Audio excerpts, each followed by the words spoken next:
Saya mulai ya. Selamat pagi, selamat pagi, selamat malam. Assalamualaikum warahmatullahi wabarakatuh. Hari ini kita akan lanjutkan diskusi untuk mata kuliah orsidologi. Mohon maaf kita majukan sekitar jam 7 kurang ini karena ada yang harus saya lakukan nanti malam. Ada agenda lain. Topik hari ini adalah sambungan dari pekan lalu yang asinkronus. Jadi kita akan bahas tentang bioteknologi anggrek. Oh ya, sebelumnya saya ingin sampaikan bahwa ini kan berarti pertemuan ke berapa? Juli. Lupa saya. 11 ya? 10. Nur Amelia mungkin ingat. Bentar. 8, Ya, 9, bentar 10 ya? Kak. 10 betul ya? 10. Iya, 10. 10. Betul.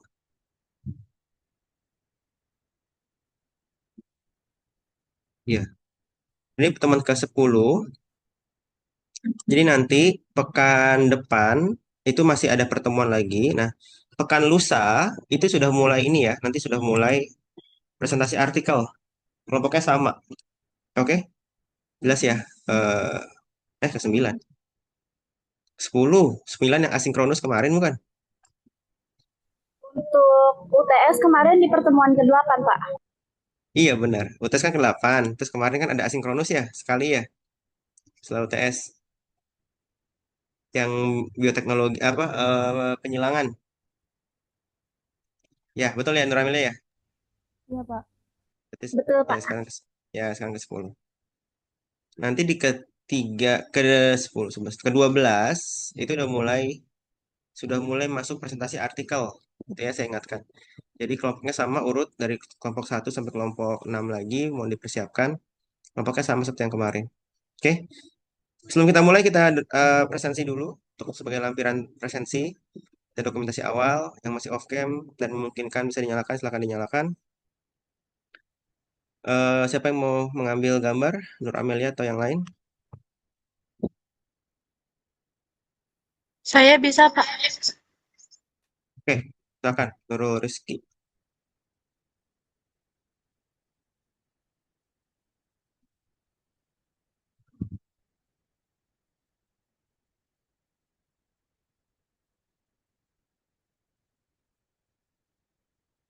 Eh, Baik, akan saya hitung satu, saat pertama, satu, dua, tiga. Sudah, sudah, sudah. Baik, terima kasih Nurul Rizky. Kita Oke, saya akan share screen ya. Sudah terlihat?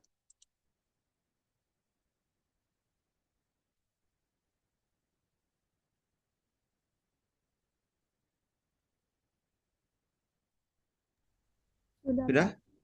Lihat ya, baik. Oke, jadi dua pertemuan ke depan kita akan membahas tentang bioteknologi anggrek. Kemarin kalian mempelajari tentang bagaimana hibridisasi anggrek, baik secara alami, jadi ada 4 video kemarin ya. Satu video adalah bagaimana polinasi alami dari serangga terhadap ghost orchid. Jadi salah satu anggrek liar, anggrek hutan, itu polinatornya adalah serangga. Beberapa nanti polinatornya kadang burung atau hewan-hewan lain. Nah, yang kedua adalah tentang bagaimana beliau adalah guru besar UGM, mencontohkan bagaimana melakukan polinasi buatan oleh manusia di 2 spesies, Phalaenopsis dan Dendrobium, di 2 genus maksud saya. Jadi tekniknya diperlihatkan. Video ketiga adalah bagaimana menumbuhkan eh, anggrek dari benih, dari biji yang berasal dari buah anggrek. Saya yakin banyak dari kalian mungkin yang belum ngeh bahwa anggrek itu punya buah. Nah, di video itu terlihat ada buah anggrek dan bisa ditumbuhkan dari biji. Nah, video terakhir adalah pengenalan, pemanfaatan pembudidayaan anggrek dari biji, namun dengan bantuan kultur jaringan. Nah, keempat video tersebut adalah uh, memiliki tema besar hibridisasi atau pembudidayaan atau pemuliaan anggrek secara konvensional. Walaupun di video terakhir ada tentang kultur jaringan, tapi semua masih berbasis pembudidayaan atau pemuliaan berdasarkan dari biji atau bahkan bantuan manusia, polinasinya gitu ya. Nah, sekarang kita akan masuk ke area bioteknologi anggrek. Nanti kita akan belajar materi genetiknya, DNA-nya, dan hal-hal apa saja yang biasa atau bisa dilakukan dalam bioteknologi anggrek. Di pertemuan hari ini, saya hanya akan membahas pengantar tentang genetika anggrek. Nih ya, jadi kita hanya bahas 2 poin pertama ini. Nah, pekan depan saya akan bahas teknik-teknik bioteknologi pada anggrek dari mulai mikropropagasi, transfer gen, gitu ya, menggunakan agrobakterium. Yang ketiga adalah fusi protoplasma yang paling maju. Ini masih jarang digunakan, tapi saya akan kenalkan.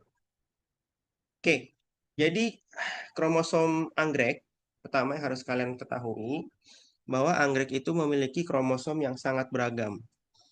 Jadi, saya lupa cantumkan ini ya sumbernya. Ini salah satu jurnal tentang anggrek dan ini khusus untuk Phalaenopsis. Dari gambar ini terlihat bahwa dalam satu genus Phalaenopsis saja itu kromosom anggreknya sangat beragam, gitu ya. Jadi kromosom anggreknya sangat beragam. Yang A itu adalah Phalaenopsis stuartiana, B itu Cornucervi, C Phalaenopsis venosa, yang D Violacea, E manii, itu memiliki jumlah kromosom yang berbeda-beda. Berapa jumlah kromosom anggrek gitu ya? Umumnya jumlah kromosom anggrek itu berada pada kisaran 2N sama dengan 38, 2N 40 atau 2N 42. Ini yang paling umum pada banyak genus anggrek. Mulai dari subfamili Epidendroideae, Fandoideae, atau Apostasioideae dan seterusnya itu paling umum 38 sampai 42 dengan bilangan genap. Namun, range-nya dari seluruh kelompok anggrek atau Orchidaceae itu range-nya dari mulai 10, 2N sama dengan 10 sampai 2N sama dengan 168. Nanti jumlah ini juga tidak selalu, saya ganti ini dulu. Nah, jumlah N-nya juga tidak selalu 2N. Bisa 2N, bisa 4N, bisa 6N, 8N, 10N, dan seterusnya. Dia bisa poliploidi dengan jumlah kromosom yang sangat luas. Nah, ini menunjukkan bahwa variasi di anggrek itu sangat tinggi dari segi jumlah kromosomnya. Nah, kalau ini data per tahun lalu, saya belum update yang per tahun ini, tapi di akhir tahun lalu, gitu ya, sekitar bulan September atau Oktober, saya ambil data ini. Tapi harusnya mungkin kalau ada penambahan mungkin nggak banyak. Ini saya mengambil genom anggrek di NCBI. Ingin tahu, di NCBI ada genom anggrek itu punya siapa saja. Ternyata ketika dicari hanya muncul 3. Yang pertama adalah Phalaenopsis. Itu pun bukan suatu spesies, tapi Phalaenopsis yang kultivar atau Phalaenopsis yang hybrid. Kemudian yang kedua adalah Dendrobium officinale. Yang ketiga adalah Vanilla planifolia. Hanya 3 spesies ini yang sudah diketahui, yang sudah diteliti genomnya. Pertanyaannya, kira-kira kenapa ya hanya 3 spesies ini, hanya 3 anggrek ini yang sudah ketahuan genomnya, yang sudah diteliti, sudah didaftarkan di NCBI. Kenapa anggrek yang lain tidak? Ada yang mau pendapat nggak? Kenapa hanya 3 ini ya kira-kira ya? Ada yang mau coba berpendapat? Kok Oncidium nggak ada, Pak? Paphiopedilum nggak ada, Pak? Vanda nggak ada, Pak? Kenapa kira-kira? Ada yang mau coba? Silakan. Kenapa hanya 3 ini?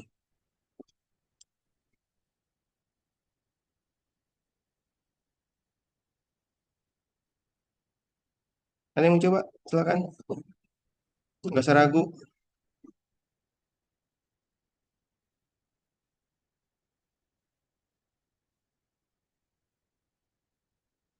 Ada. Apa sih yang menarik atau apa sih yang khas dari ketiga ini kira-kira? Apa untungnya tahu genomnya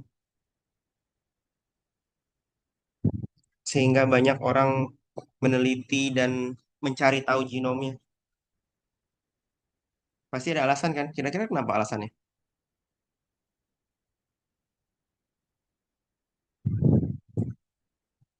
Yang mau coba? Izin jawab, Pak. Kira deh. Nggak usah Eh, takut.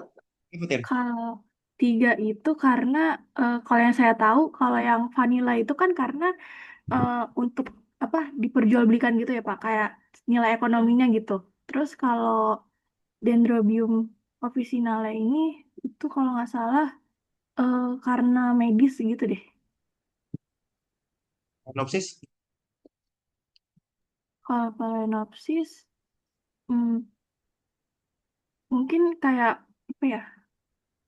Untuk pelopor genomnya gitu deh Pak. Benang merahnya apa, Tit? Berarti. Kenapa 3 ini kira-kira? Karena yang paling banyak dimanfaatkan atau dibutuhkan eh iya untuk dibutuhkan gitu deh Pak. Kayak yang untuk dimanfaatin gitu. Oke.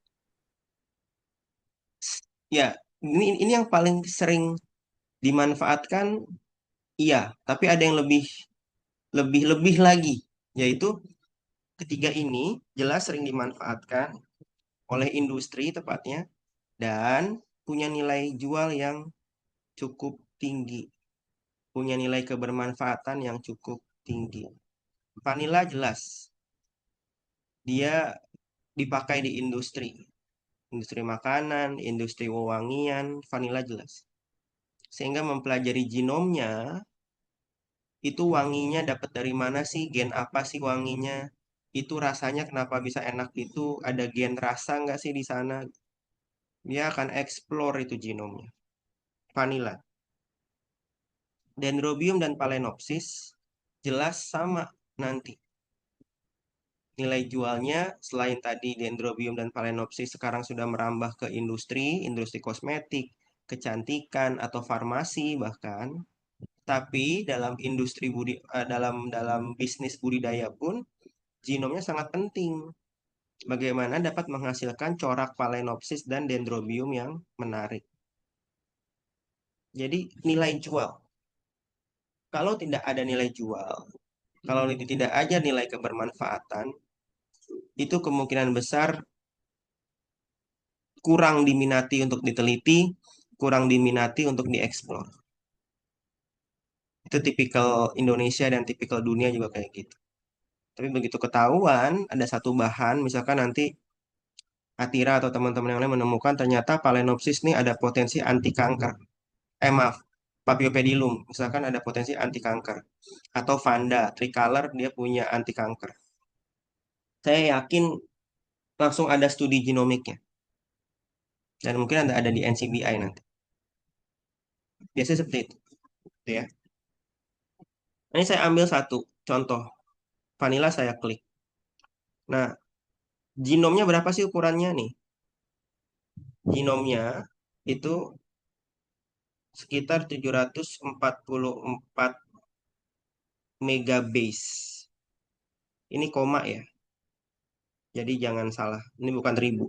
744 megabase atau 744 juta kurang lebih. Gitu ya. Kilo, ribu, mega, juta. Jadi 44 juta base pair. Dan dia ingat nih, Vanilla itu native dari Meksiko. Jadi dia introduksi dari Meksiko ke berbagai daerah. Baru diteliti sekitar 2015 sampai 2019 tuh. Jadi baru baru banget tuh, genomic based diversity analysis.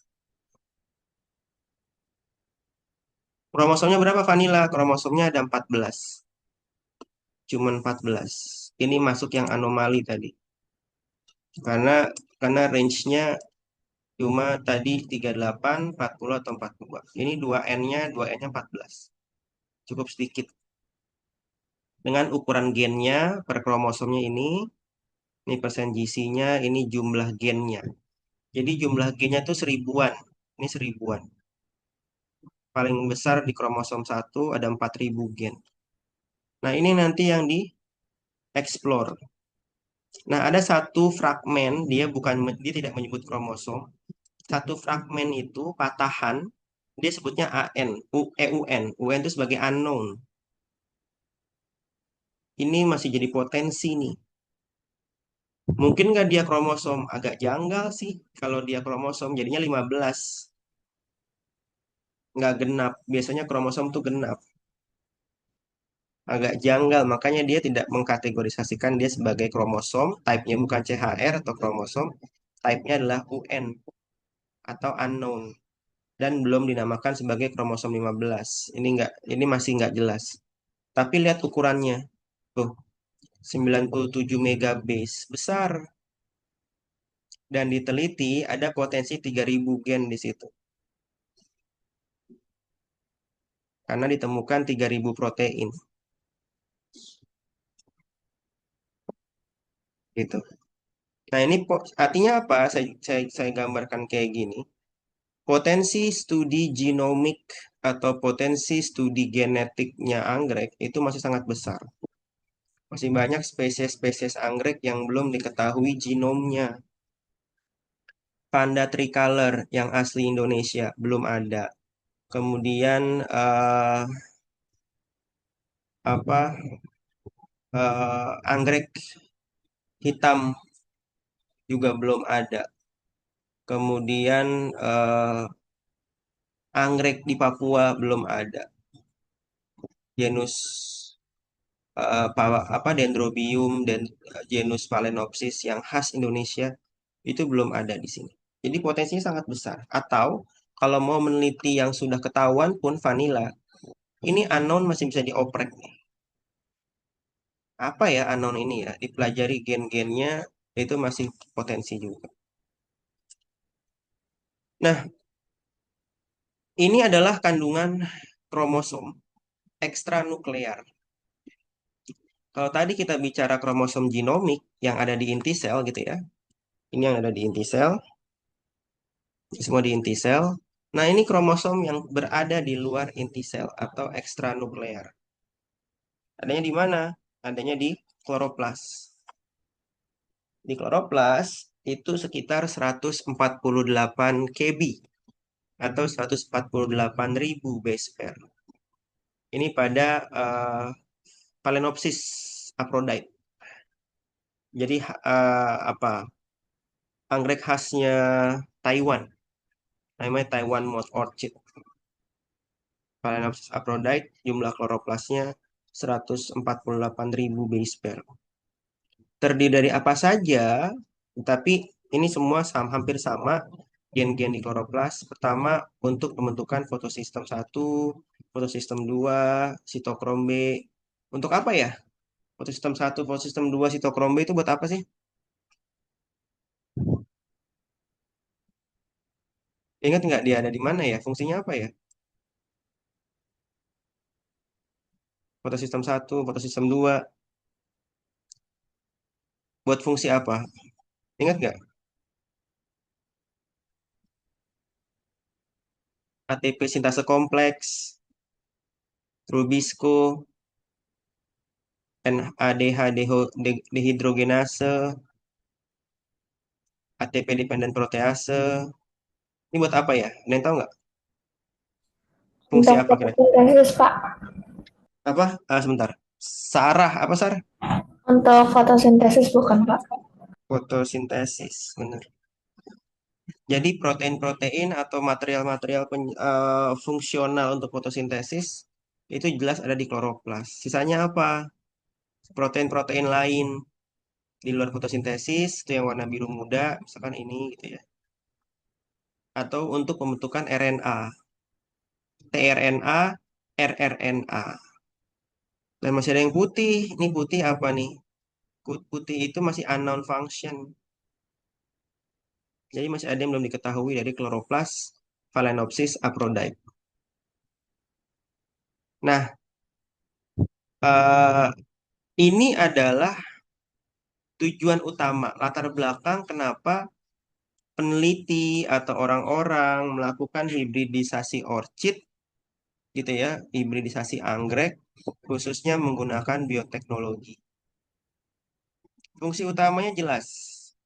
Tujuan utamanya adalah mencari karakter dari anggrek tersebut yang terbaik, yang best. Terbaik dalam hal apa? Pertama, warna bunga, bentuk bunga, atau corak bunga. Ini jelas.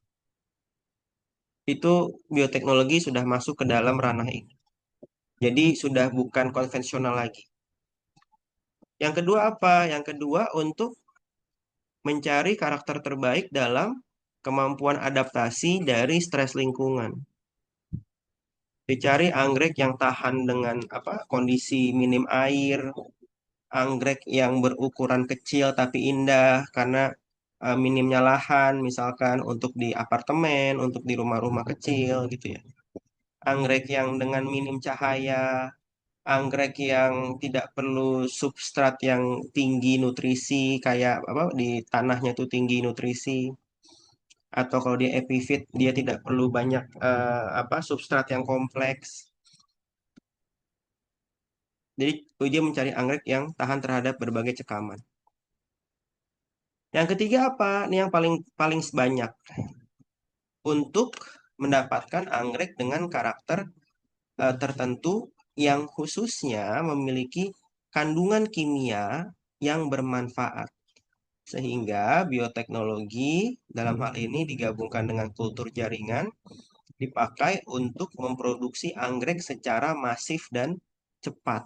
Jadi secara banyak dan cepat dalam waktu yang sesingkat-singkatnya sehingga dia bisa panen gitu ya, panen kandungan kimianya sehingga bisa dia bisa pakai dalam dunia industri. Dicampur ke kosmetik, dijadikan pelarut campuran obat dan seterusnya. Nah, yang keempat itu adalah untuk mendapatkan anggrek dengan nilai ekonomis yang tinggi.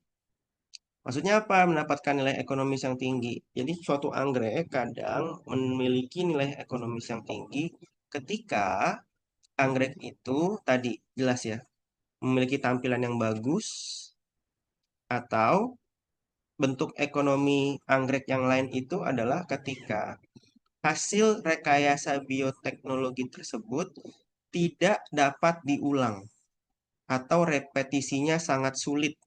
Contoh, ini contoh imajiner aja ya.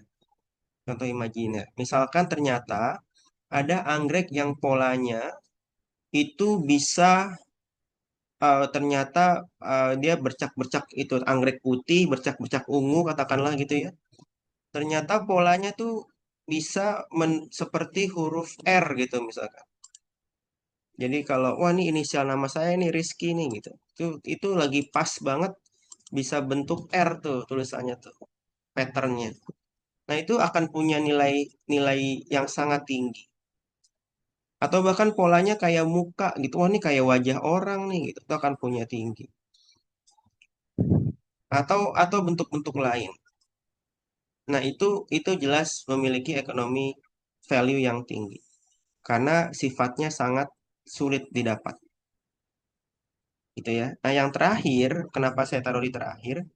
Karena jarang sekali ini dilakukan.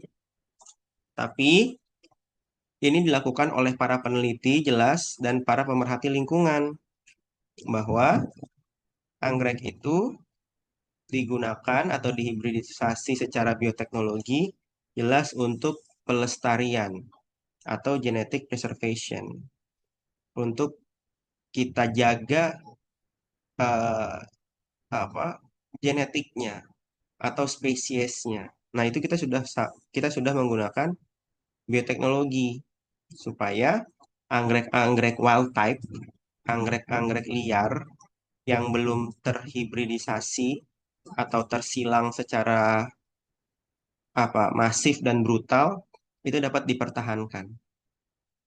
Nah, ini adalah lima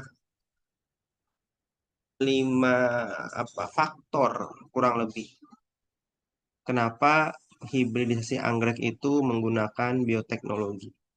Satu faktor besarnya adalah ini, menemukan karakteristik yang terbaik dari anggrek.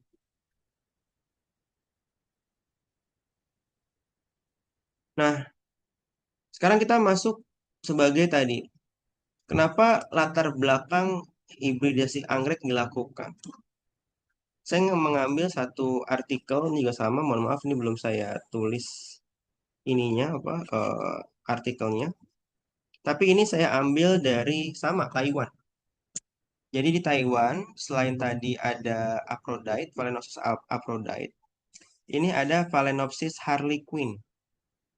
Jadi Phalaenopsis harlequin ini ternyata itu sangat diminati dan bernilai tinggi. Tadi yang saya bilang. Backgroundnya ini putih, ini coraknya dia merah. Ada yang bisa ungu. Nah, corak ini yang kadang menentukan harga jualnya tinggi atau rendah. Nah, dari Phalaenopsis ini gitu ya, dari Phalaenopsis harlequin ini itu dilihat sebenarnya ini nama lokalnya ya, namanya White Taisuko. Nama lokalnya ini nama apa? Nama lainnya lah. Ini tuh hybrid dari mana sih gitu ya? Ternyata didapatkan bahwa nih untuk membuat anggrek tersebut ada satu, dua, tiga, empat, lima, enam. Ada 6 wild species atau anggrek anggrek liar katakanlah ya, anggrek-anggrek yang bukan hasil hybrid yang dipakai atau terkandung dalam genetiknya White Taisuko ini. Apa saja? Phalaenopsis amabilis, Rimestadiana, Aphrodite, Skilleriana, Stuartiana, dan Sanderiana. Nah, ini adalah persentase kontribusinya. Terbesar adalah amabilis sekitar 39 sampai 42%, gitu ya. Atau rata-ratanya 40 gitu ya. Ini langsung ke sini aja, ini rata-rata 40. Nah, ini koefisien variasinya. Perhatikan, ketika persentasenya tinggi, belum tentu koefisien variasinya tinggi. Jadi saya akan jelaskan apa hubungannya. Eh, Rimestadiana 38,56, Aphrodite 16, sampai yang terendah adalah Sanderiana. Dari persentase genetik ini gitu ya, ini adalah genetic contribution. Gen-gen yang terdapat di dalam White Taisuko itu sekitar segini. Nah, namun koefisien variationnya itu rendah. Variasi variasi koefisien variasi itu nggak ada limitnya sama bisa semakin tinggi itu artinya semakin tinggi variasi, semakin rendah variasi. Artinya apa kalau semakin rendah variasi? Kontribusi dari Phalaenopsis amabilis yang besar ternyata bagi variasi terbentuknya white Taisuko itu cukup rendah. Dari tabel ini kita bisa tahu bahwa penentu variasi fenotip gitu ya, variasi bentuk bunganya white Taisuko dari mana? Kelihatan di sini nih, saya cuma ngecek aja sih. Ada yang nggak? Atau ada yang mau jawab nggak? Spesies apa yang paling berpengaruh untuk pembentukan variasi dari Wataishiko?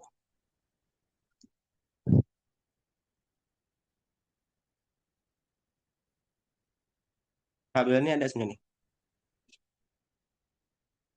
Yang bisa ngeliat tabelnya untung tuh. Bisa jawab berarti. Ada yang mau jawab?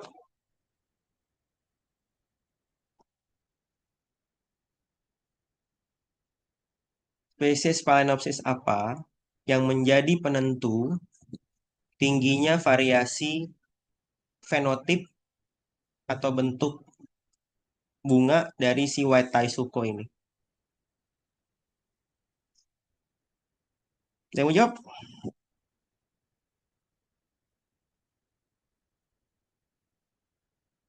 Kelihatannya yang mana berarti?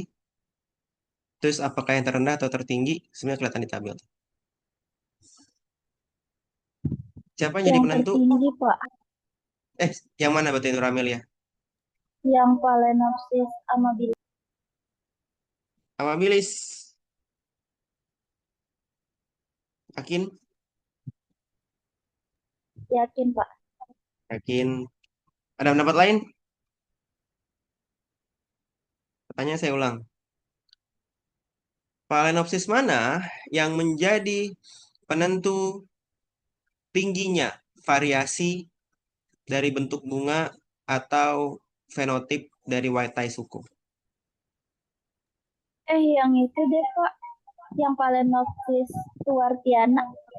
Nah, kenapa ganti? Ganti. Kok ganti? Karena dari koefisien variasinya dia yang Dari apa? dari koefisien variasinya dia yang paling tinggi, Pak. Berarti yang dilihat adalah koefisien variasi, benar. Yang ini itu adalah dari genomnya White Taisuko. Mereka nih nyumbang berapa persen sih gen-gennya? Nah ini nih. Walaupun amabilis nyumbang gen terbanyak atau menyumbang DNA terbanyak, tapi dampak dia terhadap variasi si bunga White Taisuko tuh rendah. Mungkin terendah kedua. Yang paling tidak berpengaruh dalam tanda kutip tuh Rimestadiana. Nah, yang paling bikin dia bervariasi justru adalah Stuartiana. Jadi kalau artinya Stuartiana ini berubah sedikit, mungkin variasinya udah bergeser jauh. Tapi bukan berarti kayak Rimestadiana yang koefisien variasinya kecil ini, dia jadi diabaikan gitu. Ah, dia mah nggak berpengaruh sama variasi, belum tentu. Masih ada angkanya tuh 1,2. Mungkin 1,2 itulah yang nanti penentu keindahan dari jarak misalkan. Jarak pola merahnya misal. Tetap ada. Selama di atas 0 berarti dia punya koefisien variasi. Dia punya pengaruh terhadap variasi bunga White Taisuko.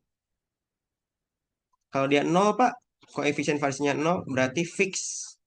Dia sama sekali tidak berpengaruh terhadap fenotip dari White Taisuko. Atau berarti dia gennya off. Jadi dia di sini nyumbang berapa persen, tapi di sini CV-nya 0. Coefficient of variation-nya 0. Berarti dia gen yang ada di situ, itu dia off. Tidak diekspresikan. Karena tidak berpengaruh terhadap variasinya. Gitu ya. Oke. Ini saya skip di pertemuan berikutnya. Jadi ini adalah teknik-teknik bioteknologi yang akan kita bahas pada bioteknologi anggrek. Jadi saya akan hentikan di sini sampai menjadi dasar bahwa kenapa bioteknologi itu perlu dilakukan dalam hibridisasi. Karena nanti dari slide ini kita dapat tahu bahwa dalam hibridisasi secara bioteknologi, kita bisa melibatkan banyak sekali varian atau spesies anggrek. Jadi kita bisa campur sebanyak-banyaknya. Sementara kalau hibridisasi konvensional, itu paling kita cuma bisa nyampur 2, 3, bahkan 4 individu maksimal. Paling sering ya 2. Jantan betina digabungkan, selesai. Tapi kalau secara bioteknologi, kita mau 1, 2, 3, 4, 5, 6, nggak ada masalah. Pak, tambahin jadi 12, boleh nggak? Boleh. Pak, tambahin dari jangan Phalaenopsis, Pak. Phalaenopsis mau saya gabung dengan DNA-nya Dendrobium, bisa nggak? Bisa. Kalau selama di bioteknologi itu apa saja mungkin. Tinggal nanti keberhasilannya bagaimana. Pak, gabungkan Paphiopedilum dengan Dendrobium. Bisa nggak? Bisa. Secara teoritis bisa. Dendrobium dengan Vanda, bisa. Jadi, mungkin gitu. Jadi pengennya bentuknya bentuk Dendrobium, cuman warnanya warna Phalaenopsis. Nah, itu tinggal diatur tuh. Jadi itu keuntungannya kenapa hibridisasi menggunakan bioteknologi. Salah satunya adalah kita bisa melibatkan banyak materi genetik pada penyilangannya, tidak terbatas 2. Oke. Nah, teknisnya kita lanjutkan besok, mekanisme-mekanismenya. Pekan depan kita lanjutkan mekanisme-mekanisme bioteknologi. Jadi itu beberapa slide tentang genetika anggrek dan juga hibridisasi anggrek secara bioteknologi. Ada yang mau tanyakan sampai sini? Pengantar bioteknologi anggrek mencakup tadi genetikanya dan hibridisasi secara bioteknologi. Saya hitung sampai 5. 1, 2, 3, 4, 5. Oke. Kalau nggak ada, nanti pekan depan kita lanjutkan insya Allah di hari yang sama. Nanti jamnya menyesuaikan. Yuli akan koordinasi dengan saya. Topiknya adalah mekanisme. Masih di payung besar bioteknologi anggrek, tapi kita akan bahas teknisnya sekarang. Mekanisme-mekanisme yang digunakan dalam proses bioteknologi anggrek. Dari mulai mikropropagasi, gene transfer, sampai nanti terakhir yang paling baru adalah fusi protoplasma atau penggabungan inti dari sel-sel anggrek. Itu ya. Sebelum saya tutup, kita dokumentasi lagi sebagai pembanding lampiran presensi di awal. Yang masih off-cam bisa dinyalakan. Yang mau ngambil gambar Nurul Rizky lagi atau yang lain? Boleh Pak, saya lagi.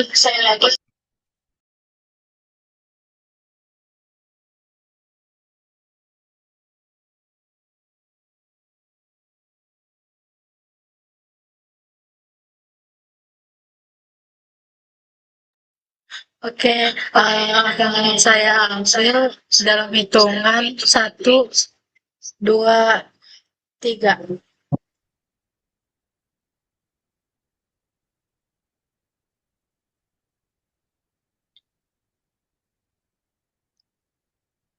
Sudah Pak. Oke.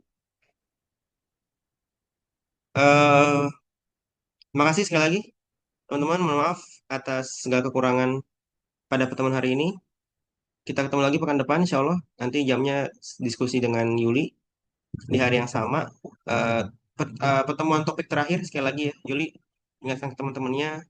Berarti pekan lusa sudah masuk presentasi artikel kelompok 1 dan kelompok 2. Gitu ya, Yuli ya. Sampai nanti di pertemuan ke-15. Jadi ada 3 pertemuan ya. 1, 2, kemudian kelompok 2, 3, 4, yang pertemuan ke-15 kelompok 5, 6. Baru pertemuan ke-16 UAS. Jelas ya Yuli ya? Jadi 2 pekan lagi kita presentasi artikel. Oke, Saya tutup ya pertemuan hari ini. Sekali lagi terima kasih teman-teman. Mohon maaf. Selamat malam. Assalamualaikum warahmatullahi wabarakatuh. Waalaikumsalam warahmatullahi wabarakatuh. Terima kasih, Pak. Waalaikumsalam warahmatullahi wabarakatuh.